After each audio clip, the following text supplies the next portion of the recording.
Olá, meus queridos irmãos e amigos, um bom dia na paz de Cristo Jesus. Nossa reflexão continua no livro de Êxodo e agora estaremos lendo o versículo 15 até o verso 17.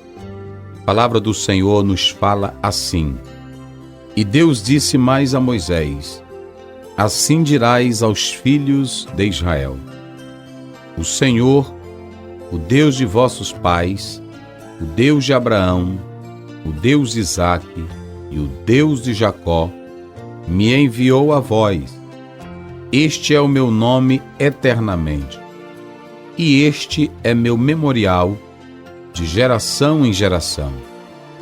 Vai e ajunta os anciãos de Israel e diz-lhes: O Senhor, o Deus de vossos pais, o Deus de Abraão, de Isaque e de Jacó, me apareceu dizendo: Certamente vos tenho visitado e visto o que vos é feito no Egito. Portanto, eu disse: Far-vos-ei subir das aflições do Egito, à terra do Cananeu, e do Heteu, e do Amorreu, e do Ferizeu, e do Heveu, e do Jebuseu, a uma terra que mana leite e mel. Baseado nesse texto bíblico, do versículo 15 ao 17, nós falaremos sobre aquele que envia. É interessante prestar atenção que a ênfase de todo esse capítulo é que Deus é quem vai enviar a Moisés. E Deus disse mais a Moisés: Assim dirás aos filhos de Israel: O Senhor, o Deus de vossos pais, o Deus de Abraão, o Deus de Isaque, o Deus de Jacó, me enviou a vós. Moisés vai para uma missão, certo de que o Senhor é quem envia. Mas é importante atentar para o nome do Senhor, que aparece aqui. Novamente, nós estamos dando ênfase às consoantes e hoje nós estamos dando ênfase na nossa transliteração ao WH. Sabe-se que os judeus, posteriormente, eles temiam pronunciar o nome do Senhor. Faziam assim com medo de pecar.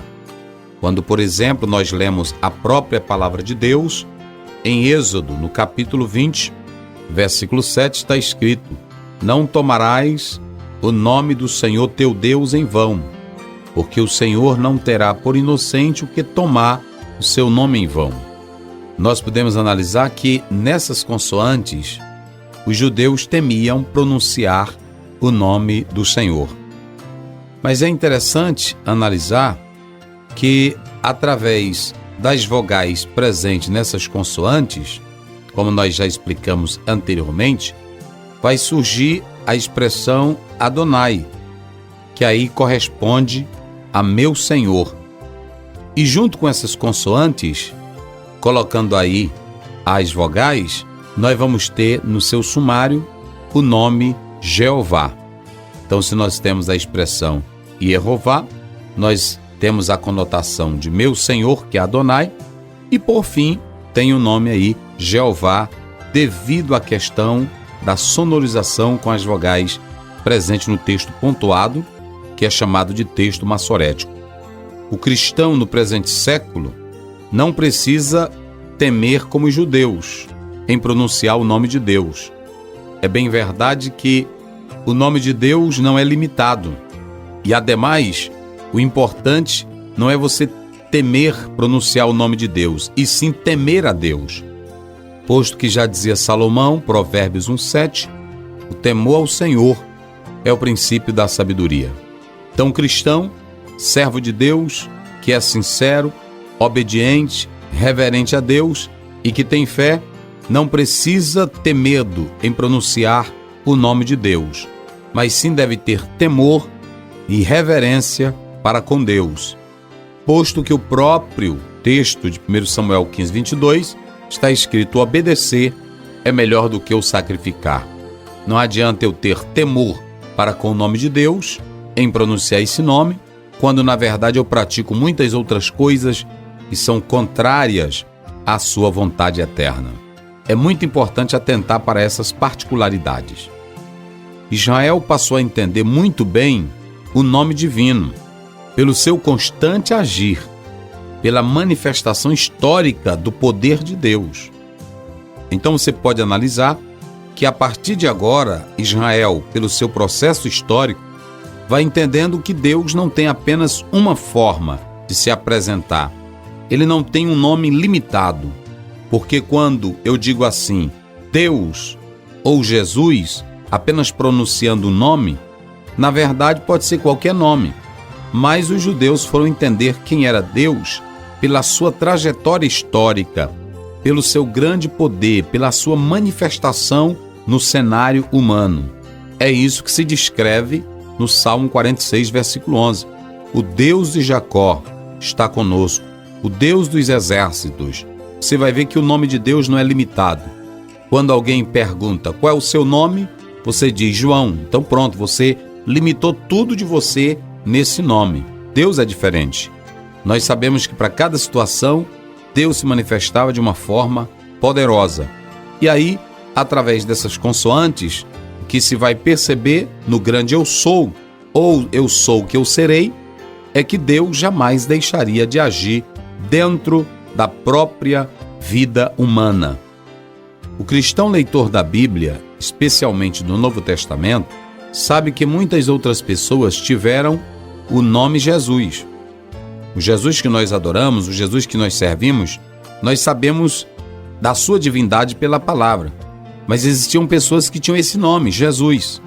Teologicamente, o nome Jesus ele tem seu real e seu especial significado para o cristão devido à sua ação histórica salvífica. O nome Jesus não se reverte de significado apenas porque é Jesus, salvação. Pelo contrário, o nome Jesus tem peso teológico por causa da ação salvífica que Jesus realizou. Por isso que lá em Filipenses 2, a Bíblia diz: lhe deu um nome que está acima de todo nome, ou seja, por meio da morte, por meio do sacrifício, da ressurreição, Jesus se torna soberano, ele se torna Senhor. Quando, por exemplo, lemos Mateus 1:21, a Bíblia diz: e tu, Maria, darás à luz um filho, e o seu nome será Jesus, porque ele salvará os povos dos seus pecados. No verso 23, a Bíblia o chama de Emanuel, Deus conosco. E quando nós lemos a própria palavra do Senhor, em Atos capítulo 4, versículo 12, está escrito da seguinte forma na palavra do Senhor: e em nenhum outro há salvação, porque também debaixo do céu nenhum outro nome há dado entre os homens pelo qual devamos ser salvos. O nome de Jesus se torna poderoso devido à sua ação histórica salvífica. Não é apenas um simples nome, Jesus. No tocante ao versículo 16, há um comentário importante a ser feito, pois dizem alguns estudiosos que esses anciãos de Israel eram vistos como uma comunidade local. Preste bem atenção para esse versículo 16 do capítulo 3. Vai e ajunta os anciãos de Israel. Os anciãos aqui, eles têm o sentido de uma comunidade local. Agora, é interessante analisar que esses anciãos, eles terão uma importância, um significado maior, a partir do momento em que Jetro entra em cena, pois esses anciãos passariam a ser parte do conselho jurídico da própria comunidade de Israel.